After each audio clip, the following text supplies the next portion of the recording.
வெளியே வெங்காயம் கட் பண்ண போர் எடுத்துட்டு உங்க கூடயே பேசிக்கிட்டு இங்க கட் பண்ணிட்டா. கட் பண்ணு.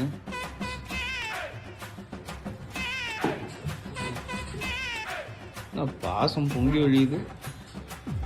போர் அடிக்குது வெளியே, அதான் உங்க கூட கட் பண்ணேன். சரி.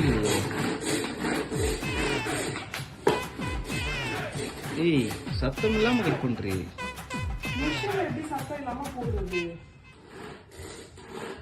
உள்ள விட்டது தப்பு. ஏய், கண்ணை எரியுது. இதுதான் உள்ள வரீங்க. போடி சொல்லியா புடி. நீங்க தானே எல்லாத்துலயும் பங்கெடுக்க சொல்றீங்க. கஷ்டம், சந்தோஷம் எல்லாத்துலயும் பங்கெடுக்க சொல்றீங்க. இதுலயும் பங்கெடுக்கல. நாங்க மட்டும் வெங்காயத்தை அடிச்சு அழுது நிற்கணும். நீங்க உள்ள உட்காந்து போன பார்த்து பிரிச்சு நிற்கணுமா?